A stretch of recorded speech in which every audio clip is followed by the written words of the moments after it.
just a mess. I hate living at the King's Arms. You want to hear how I woke up this morning? Listen to this. The maid walks in without knocking. My breakfast was cold when it finally did arrive, and the milk curdled in the coffee ice. Oh, and this is why you're ready to explode, right? Oh, that's just the beginning. Traffic on the way over here was absolutely horrendous. And then when I got here, I locked my keys in the car. I do, fortunately, have a spare set. But, Miriam, it's been one thing after another all day long. Well, you know what the Bible says. This is the day that the Lord has made, and I will rejoice, and I'll be glad in it. No sermons, all right? Okay, it's not a sermon. It's just a remedy for the way you feel. I dare you, if you say it 5 times out loud, you will not be able to remain upset. Okay, so why don't we not try that? Aha. Courtney, I have an idea. Something you could try, just a temporary remedy, but it won't solve your problems. What? You could get out of the King's Arms and move in here. Rent your apartment. Yeah, now, I'm not advocating at all a separation from Vaughn. I'm just saying, well, this might be a quiet place for you to stay. No, I think that's a terrific idea. When do you think it would be ready? Probably a week or so. I could talk to Mrs. Kowalski, the landlady, and tell her you're interested, if you want me to, before I leave. Yeah, I do. I definitely am interested. Good. I know she would be delighted to have you. One thing, though. Could you promise not to tell anybody if I moved in? I'll be in Canada. Nobody will know. Good. I don't want Vaughn to find me. I wish you would please just try to work out these problems. Oh, my marriage is going to be over in very short order. Vaughn isn't going to contest it, and, then all my problems will be over. I'm really sorry to hear that. Don't be. Well, I am. Yeah, I suppose you would be. And you know that I didn't always feel that way. I know. I know. Is that why you're going to Canada? Following Jeremy there to get married? Let's just say we're going to explore the possibilities of marriage. You know, today everything seems to be geared to making 2 people separate, so we want to take a lot of time and get to know each other and make certain it's really right. You should have seen your father when he told me about it. He was fuming. Well, I'm real happy for you. Congratulations. Thanks. I wish I could say I was happy for you. Yeah. You remember that day, shortly after your honeymoon, when you came back and you talked to me in my office, and you told me about the horrible things that, the way it just turned out between you and Vaughn. Oh, yeah. Now, that's the day that I should have filed for an annulment. Oh, no, I was so proud of you that day, because you seemed to look at yourself and the whole situation, and you realized that you had to accept even a part of the responsibility for what had happened, and that was such a right attitude. So where did that go? Did Peter maybe have anything to do with... Peter. You know what I wish? I wish he would go with you to Canada and then just keep on going.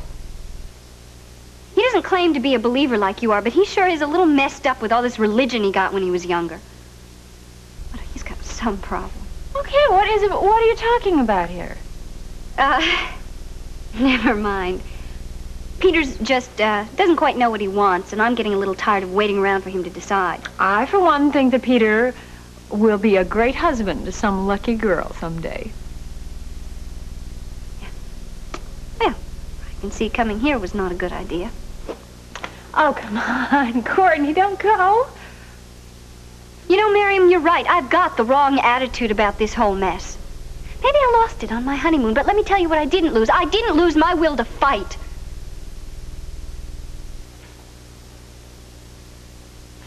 I'm gonna miss you. I'm sorry it has to be like this. Don't worry. It's okay. Besides, I'm going to pray for you. I promise I will. Yeah.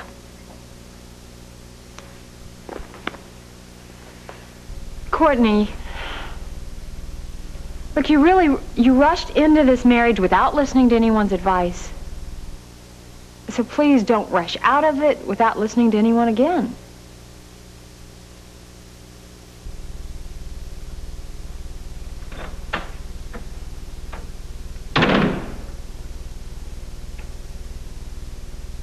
Hey, Dr. Martin. Hey, Leon. How you Good doing? to see you.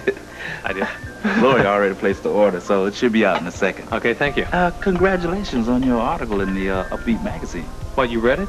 No, not yet, but a couple of my customers have. They've already been down to the clinic looking for you. Don't be surprised if they ask for your autograph. Okay, I stand warned. Hi, sweetheart. Hi.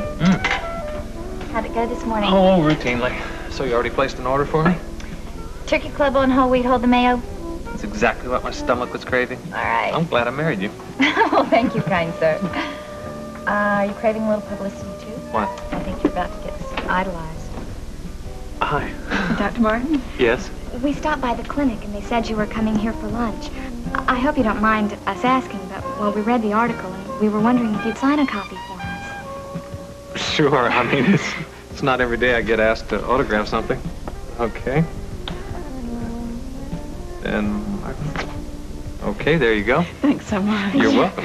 My aunt is a shut-in and she lives in Chesterfield. My cousin brings her to your clinic at least once a month. She says you're one of the most dedicated men she's ever met. Well, thank you. Thank you very much. Bye. You're one of the most dedicated men her aunt has ever met. Hey, you changed your mind about the article now? Well, yes, it's a pretty positive piece. Yeah, and? And you were right. I mean, even though she is writing about the old Ben Martin and his dream, can't do any harm. Besides, if I would have known being in the limelight was so much fun, I wouldn't have given Monica Evans such a hard time. Well, between you and me, Dr. Ben Martin, I think you look real good in the limelight. Thank you. I'll pick up the check for that one. Thank you, noble one, most dedicated one. I think you ought to break the domestic monotony for me a little more often. You have any trouble getting a sitter for Scott? No, Mrs. Sanderson's watching. Well, the reason I wanted you to have lunch was Brian asked us to dinner again. You know, for someone who's not so sure that Bedford's even going to offer you a position, he sure is courting your acceptance. Well, he also enjoys our friendship, you know. So you want to go? Sure. I enjoy Brian's friendship, too. And who knows, maybe tonight he'll have some definite news about a job offer. And if he does, what are you going to say then? Preston, would you be interested in trading houses? Well, what makes you think I won't need my house again? Well, you're no longer on the Carpenter board, which more or less puts you in a semi-retired state.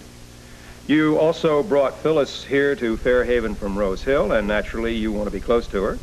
Your daughter is going to school here in Kingsley, and your business associates know that you had to relinquish your seat on the board to me, so you can't be effective with them anymore. Semi-retired.